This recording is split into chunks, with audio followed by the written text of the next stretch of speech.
लोग साथ बैठेंगे, जो इश्यूज़ आएंगे उसके ऊपर हम काम करेंगे, उसको सॉल्व करेंगे। लोकल मुद्दों के ऊपर भी चुनाव लड़ेंगे। और जो भारतीय जनता पार्टी, मुझे लग रहा है कि इस समय चुनाव से बिल्कुल बाहर हो चुकी है। अरविंद केजरीवाल जी चौथी बार दिल्ली के मुख्यमंत्री बनने जा रहे हैं, उसमें कोई डाउट नहीं है। अपनी बहुत खूबसूरत विधानसभा है, इसको और खूबसूरत बनाने की हमें ज़रूरत है। दिल्ली में विधानसभा चुनाव होने हैं और ऐसे में नेताओं के दौरे भी शुरू हो चुके हैं। इस वक्त हम मौजूद हैं जनकपुर विधानसभा क्षेत्र, जहां से मौजूदा विधायक राजेश ऋषि है, लेकिन उनका टिकट काटकर एक नए युवा चेहरे को मौका दिया गया है, यानी कि प्रवीण कुमार। उन्हें टिकट दिया गया है। आइए सीधा उन्हीं से बात कर लेते हैं कि इस बार किस मुद्दों को लेकर वो जनता के बीच में रहेंगे और आम आदमी पार्टी ने जो भरोसा कायम उन पर किया है, क्या उस पर वो खरे उतरेंगे। सर, बहुत स्वागत है आपका स्टेट में रहेंगे। आप बहुत बहुत धन्यवाद। और आपके चैनल के माध्यम से मैं अपने नेता अरविंद केजरीवाल जी का धन्यवाद करना चाहता हूं, सभी सीनियर लीडर्स का धन्यवाद करना चाहता हूं, जिन्होंने मुझे आम आदमी पार्टी से विधानसभा चुनाव की जो जिम्मेदारी दी है। मैं उनको विश्वास भी दिलाना चाहता हूं कि जनकपुरी विधानसभा सबसे भारी मतों से जिता के उनको झोली में डालेंगे। सर, पहला सवाल तो यही है, क्योंकि 2015-20 में आम आदमी पार्टी की तरफ से ही विधायक रहे। हालांकि कहा यह भी जा रहा था कि इस बार जो आम आदमी पार्टी अपनी लिस्ट जारी कर रही है वो बीजेपी के नक्शे कदम की तरह कर रही है, यानी कि जिन जिन चेहरों पर उन्हें लग रहा है कि डाइसी मामला हो सकता है तो उनके टिकट कटेंगे, जिनमें से ये सीट है। लेकिन इस बार का सबसे बड़ा मुद्दा जनकपुरी से क्या कुछ रहेगा?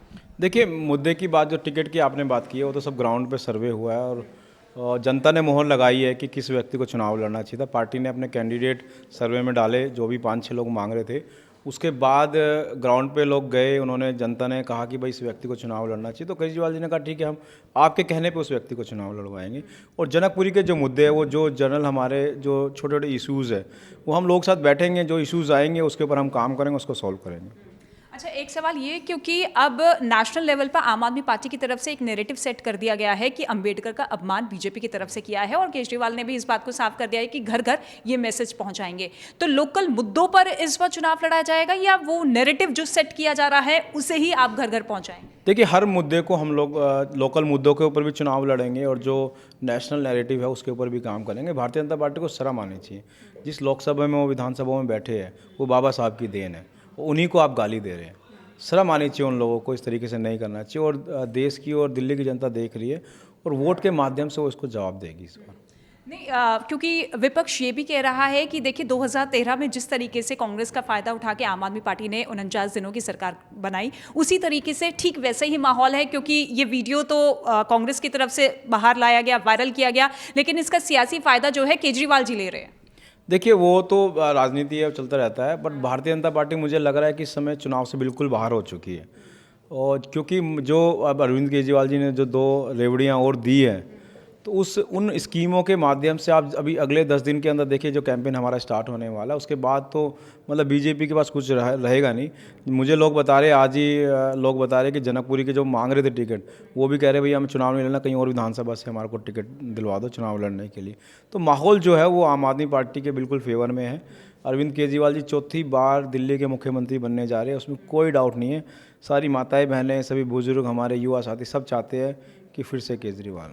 ऐलान तो आपने कर दिए हैं, लेकिन पैसा वैसा है, राजस्व आपका है? क्योंकि कह तो यही रहे हैं कि पंजाब में भी वादा किया था, लेकिन अभी तक तो नहीं मिले। देखिए, पैसे, पढ़ा लिखा व्यक्ति है अरविंद केजरीवाल, और जो वायदे उन्होंने दिल्ली के अंदर किए, चाहे वो आपको पानी का किया हो, चाहे बिजली का किया हो, चाहे शिक्षा के लिए किया, चाहे स्वास्थ्य के लिए किया हो, चाहे बुजुर्गों को तीर्थ यात्रा पे भेजने का, तो तमाम जो सुविधाएं उनको देनी थी वो उनके ऊपर काम किया। और जो उन्होंने वायदे आज तक किए, वो सारे वायदे पूरे किए।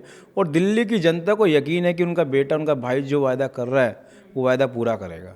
लेकिन क्या इस बार जनकपुरी की व्यवस्था बदलेगी? क्योंकि सबसे बड़ी समस्या जो हम लोगों से बातचीत कर रहे हैं वो ये है कि अचानक से सड़क धंस जाती है, पानी की दिक्कत है, सीवेज प्रॉब्लम है।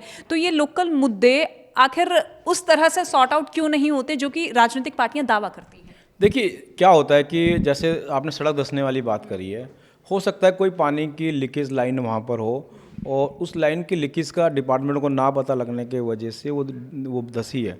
बट इन लोकल इश्यूज़ के ऊपर भी हम काम करेंगे। हम स्पेशल जो एक्सपर्ट एजेंसीज़ हैं उनसे बात करेंगे कि भाई इसके ऊपर कैसे काम किया जा सकता है और बेहतर तरीके से काम करेंगे। और बहुत बढ़िया, अच्छा, जनकपुरी के अंदर आपने देखा होगा आई लव दिल्ली, मुझे लग रहा है पहली बार दिल्ली के अंदर डावड़ी मोड़, जो आपके बगल में ही है जहाँ मेरा ऑफिस है, वो मैंने बनवाया था। और इस जो इलाके की जो मतलब ये इलाका है वो मेरे वार्ड में नहीं था उस समय पे, जब मैं 2017 में चुनाव जीता था। तो वहाँ बहुत गाय की समस्या थी उस समय पे, गंदगी बहुत रहती थी। तो मैंने अपने काउंसलर हेड से 35 लाख रुपए लगा के आई लव दिल्ली और झंडा वगैरह, आपने देखा होगा नीरज चोपड़ा जी की सेल्फी वॉल, मतलब बेहतर एक ब्यूटिफिकेशन वाला एक सेल्फी पॉइंट बनाया, जिसकी चर्चा आज पूरी दिल्ली के अंदर बाहर भी होती है। तो इस तरीके से हम लोग जनकपुरी को बनाएंगे। जनकपुरी बहुत खूबसूरत विधानसभा है, इसको और खूबसूरत बनाने की हमें ज़रूरत है। राजेश ऋषि के कामकाज को आप कैसे देखते हैं? आपको लगता है कि उन्होंने पूरी ईमानदारी के साथ काम किया? देखिए, मैं बताऊं आपको कि दिल्ली के साथ साथ जनकपुरी विधानसभा के अंदर अरविंद केजरीवाल जी ने बहुत काम किए हैं, और उन अरविंद केजरीवाल जी के कामों के ऊपर बहुत वोट मिलने वाले हैं। यहाँ पर तो राजेश ऋषि जी ने किया पिछले 10 साल से। देखिए, मैं उनके ऊपर कोई कमेंट नहीं करना चाहता। और आम आदमी पार्टी ने मुझे मौका दिया है, और आम आदमी पार्टी ने 2 बार निगम पार्षद के रूप में मुझे मौका दिया, मुझे लीडर ऑपोजिशन बनाया, स्टैंडिंग कमेटी मेंबर बनाया, और अब विधानसभा की जिम्मेदारी दी है। तो मेरे को जिस रूप में आम आदमी पार्टी ने देखा, मैंने उसके लिए वो काम किया। कई स्टेटों के अंदर मैंने जाके पार्टी को चुनाव लड़वाए। तो मैं एक कार्यकर्ता हूँ पार्टी का, जो जिम्मेदारी मुझे देते हैं मैं उसको ईमानदारी से निभाता हूँ। आज मुझे ये जिम्मेदारी दी है, उनको जिम्मेदारी दी थी, वो 3 बार चुनाव लड़े, 2 बार जीते चुनाव, उस जीत के अंदर हमारा बड़ा योगदान रहा उसके अंदर। तो वो जो उनको जिम्मेदारी थी उन्होंने अपनी जिम्मेदारी निभाई, अब मुझे जिम्मेदारी मिली है, मैं और बेहतर तरीके से निभाऊंगा उसको। हैट्रिक लगेगी इस बार आम आदमी पार्टी के यहाँ से? बिल्कुल मैडम, कोई डाउट ही नहीं, मतलब चुनाव में कोई है ही नहीं। आप ग्राउंड पे जाइएगा एक बार, और आप आम आदमी पार्टी के साथ साथ परवीन के नाम का करंट भी बहुत देखेंगे यहाँ पर, क्योंकि मैंने है ना ईमानदारी से सेवा की है। मैं लोगों के बीच में जब जाता हूँ ना, तो मेरे अंदर एक ही चीज़ है, जी मैंने काम किया तो मुझे वोट दे देना। तो लोग मतलब मैंने कहा मेरी मजदूरी मुझे चाहिए अब, और मजदूरी देने के लिए तैयार करे बेटा, मजदूरी के साथ साथ ओवर टाइम भी देंगे, चिंता मत कर। तो आए मतलब लोगों में बहुत करंट है आम आदमी पार्टी के साथ साथ, मतलब मैं उनका बेटा भाई हूँ। मैंने हमेशा ग्राउंड की राजनीति की है। जब मेरे यहाँ पर एक बार आपदा आई थी, मेरे को माविन किले में पानी भरा, तो सीवर के वजह से कोई लाइन सेटल होगी, तो पानी भर गया। तो पानी में मैं 24 घंटे लोगों के बीच में रहा। लोगों ने राजनीति करी उसके ऊपर, विपक्ष वालों ने, बट मैं लोगों के बीच में रहा, पानी उनका निकलवाया, 12-12, 15-15 मोटरें लगवा के, तमाम जो हमारे संसाधन थे प्राइवेट और जो मेरे पर्सनल भी लगा सकता था।